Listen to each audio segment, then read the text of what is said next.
retrouve pour ce nouvel épisode où, comme j'avais dû dire pour le précédent, la semaine dernière, j'allais m'attaquer à la patine des traverses, retravailler un petit peu le funiculaire ainsi que le pont secteur. Et j'ai pris, je vous avouerai, vous le voyez de toute façon, j'ai pris un petit peu d'avance. Mais rien d'important, hein, rien de compliqué. Hein. Vous pouvez remarquer ici que j'ai peint en noir ici l'intérieur du pont secteur au niveau du carton pour l'assombrir. Ça se verra plus, hein. C'est vraiment pour que ce soit assombri. Et j'ai fait pareil ici sur le funiculaire. J'ai aussi, ça c'est un petit peu plus visible pour les observateurs, les plus observateurs, j'ai repeint en beige clair les bordures du pont secteur et je les ai patinés avec un jus de noir tout simple, dilué plus ou moins, vous voyez, hein, c'est plus ou moins patiné et je trouve que le résultat est plutôt sympa. Donc ça j'avais prévu de le faire dans cet épisode là, bon ben j'ai pris un petit peu d'avance, vous m'en excuserez, c'est déjà fait. Ce qu'on va faire maintenant c'est s'occuper des traverses. Sont beaucoup trop plastiques et trop neuves en fait, hein. Il va falloir les vieillir énormément et là pareil, hein, pour le vieillissement des traverses c'est une méthode relativement simple. Donc je prends ma petite palette hein, qui a déjà bien vécu mais qui m'est bien utile, donc ma petite palette, et en termes de peinture on prend du blanc, voilà, c'est tout, du blanc. Il y a après deux méthodes, là, hop, voilà, un tout petit peu, un petit peu de blanc. Il y a deux méthodes. Alors, si on veut retravailler les traverses juste en faisant un petit frottage presque à sec, on prend un petit peu de blanc, on l'essuie au maximum sur du sopalin. Et c'est ce que j'ai fait notamment ici pour vieillir un petit peu j'espère que vous le voyez bien, pour vieillir ici les planches de bois. Pour éviter qu'elles soient trop neuves, hein. Ça apporte un petit côté patiné qui est plutôt pas mal. Sauf que là, j'utilise une méthode différente. Je vais faire un jus en fait, hein. Je vais mettre de l'eau, remuer le tout le mieux possible et appliquer ça sur chaque traverse. Voilà. Et on verra le résultat que ça va donner. Donc voilà, on se retrouve. J'ai rajouté un petit peu d'eau sur mon petit apport de peinture blanche. Ça fait déjà une petite minute là que j'étais en train de remuer au maximum, donc on ne doit pas être mal, hein, voilà. Bon, je garde mon sopalin toujours à proximité, hein, et je vais tout simplement, alors là il faut un travail de patience, hein, mais je vais traverse par traverse appliquer ce petit jus là. Alors là il y en a trop, hein. Je suis tombé sur un petit morceau évidemment, mais c'est pas grave, hein, ça peut être assez vite rattrapé. Voilà.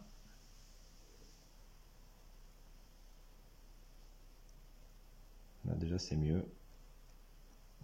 En fait ça c'est censé imiter de vieilles traverses. Il faut savoir que les traverses dans le temps, au fil des années, comme c'est du bois, hein, ça reste du bois même s'il est traité, au fil des années les traverses le bois a tendance à s'éclaircir énormément et à se patiner avec toutes les intempéries qu'il subit. Et en fait, grâce à ce procédé-là, on triche un petit peu. Et ces années de vieillissement, on les provoque avec cet apport de peinture blanche. Voilà, très dilué. Alors heureusement, les traverses de chez Peco, la voie Peco, vous voyez, il y a quand même quelques veines du bois qui sont réalisés en plastique, là, qui sont retraités, et ce qui fait que ça nous permet quand même d'avoir un petit peu de peinture blanche qui reste à l'intérieur de ces interstices. Donc vous voyez, c'est un travail de patience, hein, ça va me demander beaucoup de temps, mais il ne faut pas être pressé, hein. Donc une fois que tout sera fait, le résultat devrait commencer à être plutôt pas mal, et j'ai envie de vous dire, on se retrouve une fois terminé, ça sera pour vous dans quelques secondes. Allez, je vous dis à de suite. Alors là, on attaque la partie supérieure.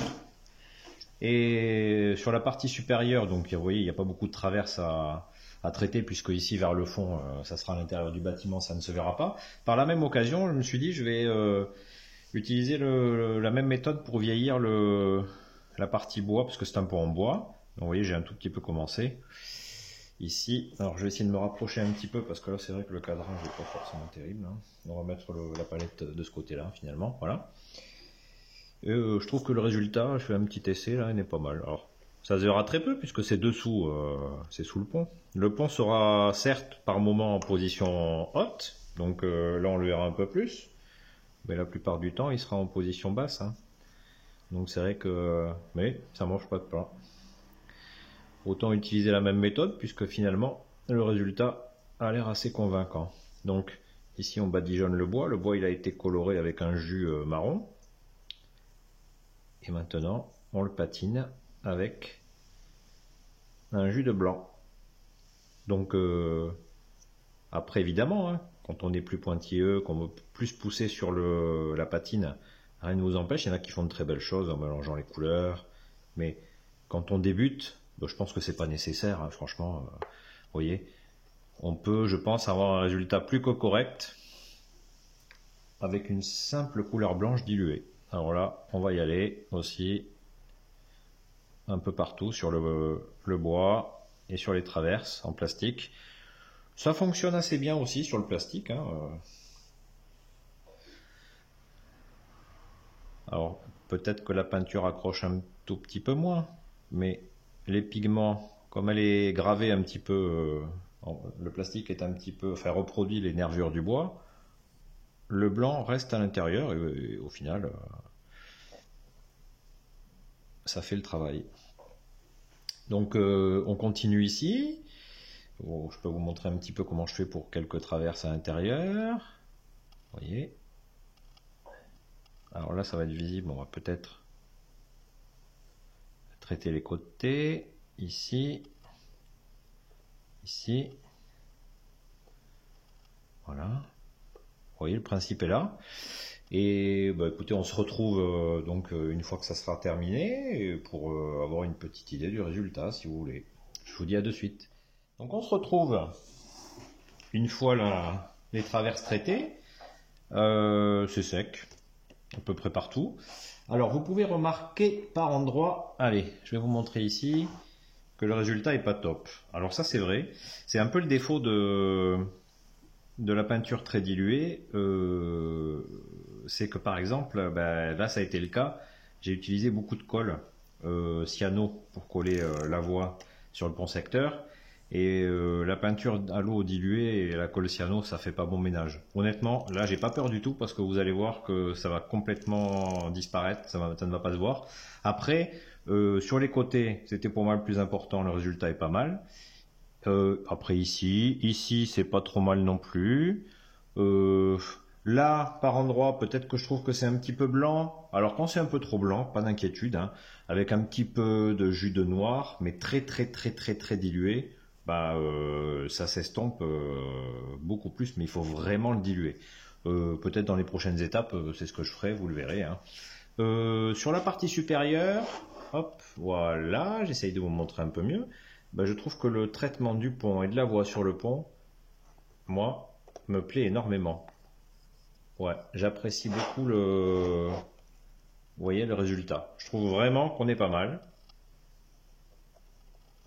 Vraiment qu'on est pas mal. Donc, globalement, le résultat est plutôt intéressant. En plus, ça a un autre effet, c'est que bon, il y a toujours une petite brillance, vous voyez, sur ces traverses, qui sont des traverses en plastique.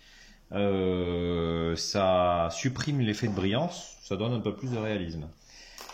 Donc maintenant, cette étape étant passée, même si on y reviendra peut-être plus tard, il va falloir habiller ce pont secteur là. Comme je vous disais, cette partie là et même ici sur le funiculaire me plaisent moyennement, je vais pas le laisser comme ça, et c'est aussi une occasion de vous montrer un objet qu'on jette très facilement, très facilement, et qui en modélisme est pourtant extrêmement utile, extrêmement, enfin peut être utile, voilà. Si je vous montre ça, je pense que ça va rapidement vous parler. Vous savez, c'est le genre des fois quand on reçoit certains colis, c'est le genre d'emballage qu'on peut trouver, assez costaud. Et regardez. Regardez un petit peu l'aspect qu'il a. Alors je sais pas si ça se voit en vidéo. Ah, il faudrait que... Alors, je pense que vous le verrez pas. Ah voilà. En fait voilà, il faut que ça soit beaucoup plus près. Vous voyez ce petit damier là. Eh bien, on peut en faire tout simplement des plaques métalliques. Des lourdes plaques métalliques de protection. Bon, ça peut être aussi des plaques métalliques qui sont stockées dans un coin. Et là, en l'occurrence, bon, vous en avez de plusieurs tailles. Hein. Vous voyez, j'en garde des petits bouts de temps en temps. Pas besoin d'en garder des tonnes. Hein. Vous n'allez pas non plus en utiliser des mètres et des mètres. Mais voilà, ça peut servir. Et là, en l'occurrence, bon, ceux-là, j'ai triché un peu. Ils sont déjà découpés à la bonne taille.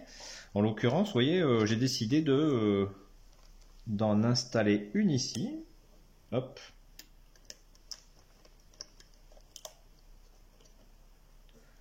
Je vais en installer une ici.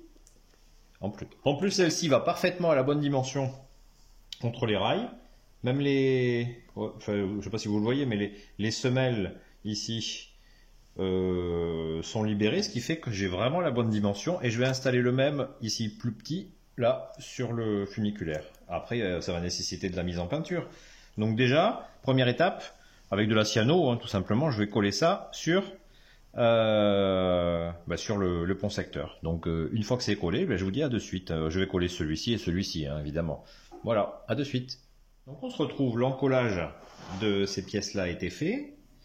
Je vais pas vous mentir, j'ai été surpris, mais bon, pourtant c'était de la cyano que j'utilise assez fréquemment. Bon, c'est de la Patex, c'est pas forcément la marque Superglue, mais c'est une cyano qui me convient très bien. Et ben j'ai eu beaucoup de mal à le coller. Alors est-ce que ça vient du plastique en lui-même qui se colle très mal? Est-ce que j'aurais pas dû patiner les traverses? Je ne sais pas. Toujours est-il que, pour être honnête, j'ai eu beaucoup de difficultés à le maintenir. Hein. Il a fallu attendre longtemps et charger en cyano. Mais au final, le résultat est là. On n'est pas trop mal. Ce procédé-là de plaque métallique, si vous voulez, on va aller vite fait faire un petit tour dans la chambre dans la gare de Benicarló et au niveau du dépôt. J'ai utilisé cette méthode-là. Vous allez voir ce que ça peut donner lorsque c'est mis en place. À de suite. Donc on se retrouve pour une mise en peinture qui va nécessiter plusieurs passages. J'ai envie d'abord de le badigeonner avec un marron très foncé. Alors toujours, hein, j'avais ceci là, ombre brûlée, qui traînait dans l'atelier. On va essayer de voir ce que ça donne avec ce marron très très sombre. Peut-être qu'il faudra un deuxième passage après, mais on va voir. Écoutez, je pense que le bleu risque d'être très présent, donc je pense qu'il faudra un deuxième passage, mais ça c'est pas grave. Hein. Donc on y va. On y va d'abord aux extrémités. Et on va voir ce que ça va donner.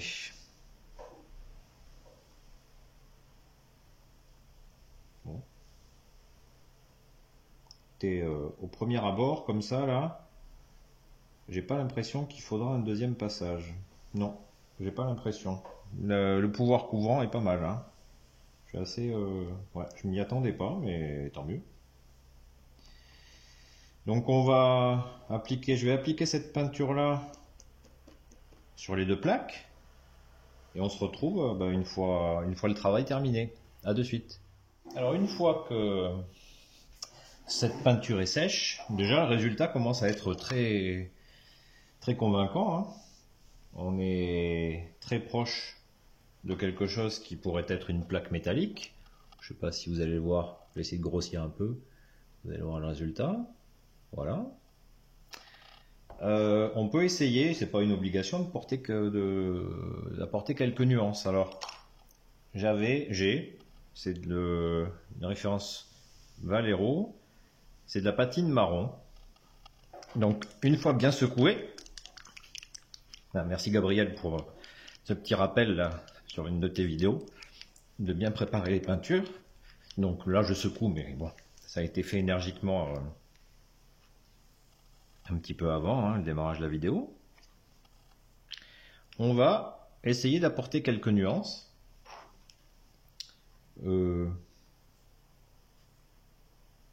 On va voir si le résultat est convaincant, hein, je sais pas ce que ça peut donner. On va faire ça pas partout, hein, pas la peine, mais voilà.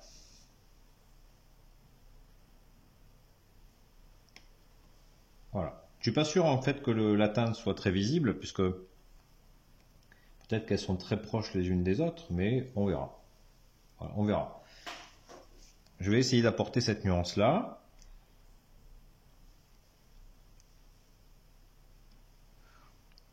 Ça va être, bon, ça va être appliqué sur le pont secteur et puis le funiculaire. Une fois que c'est terminé et sec, on se retrouve pour une dernière étape qui, je pense, sera un peu plus intéressante au niveau du rendu.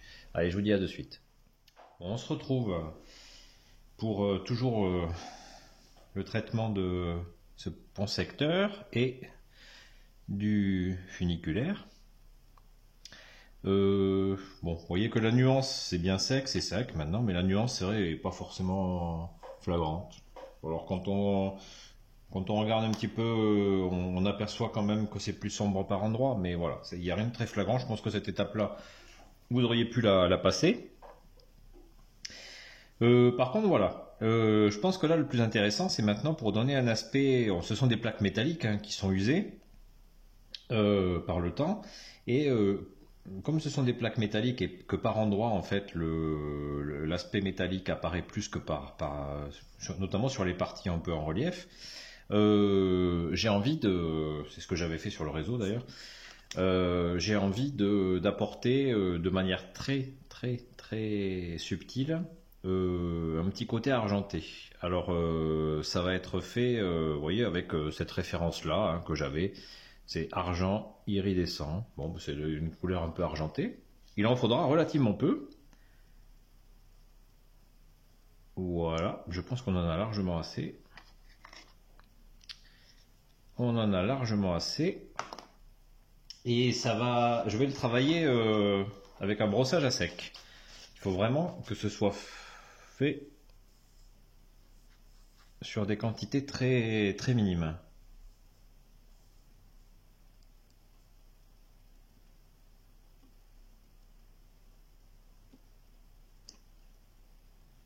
Vous voyez, je sais pas si vous voyez un petit peu ici, bon ça s'aperçoit, mais ça se fait vraiment déjà en ayant la main la plus légère possible au niveau du pinceau, et ensuite en brossant un petit peu à sec, vraiment à sec, notre pinceau sur du sopalin.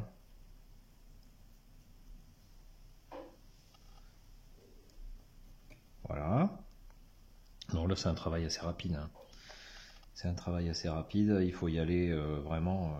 Il faut y aller avec. Voilà, il faut être très léger et pas appuyer comme un fou, comme un bourrin sur le support lorsque vous passez ces coups de pinceau. Voilà. Et on va faire cette petite partie là pour le funiculaire aussi. Hein.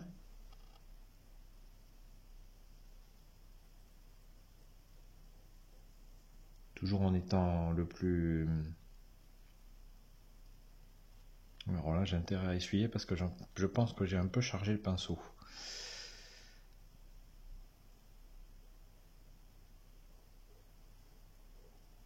Ouais, toujours avec légèreté. Voilà. Alors voilà. C'est quelque chose qui sèche relativement vite. L'avantage c'est que ces peintures là de toute façon sèchent très vite. Je sais pas si en vidéo vous allez voir un petit peu le rendu.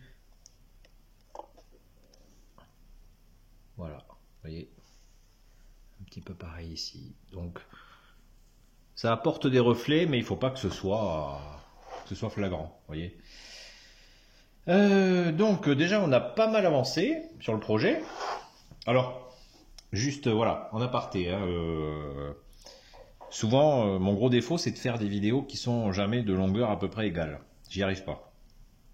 Et c'est possible, vous voyez, lorsque je tourne les séquences, avant de commencer à tourner les séquences, en fait, j'ai des idées en tête en me disant, mais voilà, aujourd'hui, pour cette séquence-là, je vais faire telle chose, telle chose, telle chose. Donc je tourne les étapes et je m'aperçois que les étapes étant des fois plus longues que ce que j'avais envisagé, au moment du montage, je décide par exemple que une des séquences qui devait faire partie de l'épisode, pour ne pas trop rallonger la vidéo, je vais l'intégrer à l'épisode suivant. Ça, souvent, je m'en aperçois qu'au moment du montage. Donc, pour ça que des fois, il peut y avoir des petites, surprises. C'est possible, vous n'êtes pas à l'abri. Donc là, qu'est-ce que j'ai envie de faire? Ben, écoutez, maintenant, donc je ne sais pas si ça fera partie de cet épisode-là. Je verrai, hein, s'il n'est pas très long. C'est que je vais traiter ici, pour terminer vraiment le pont secteur, je vais peindre en gris les côtés du pont secteur, et là c'est plus facile à retirer, ainsi que l'ensemble du funiculaire. Voilà. Et je pense que lorsqu'on aura fait ça, l'épisode déjà sera assez conséquent. Donc je vous dis à de suite.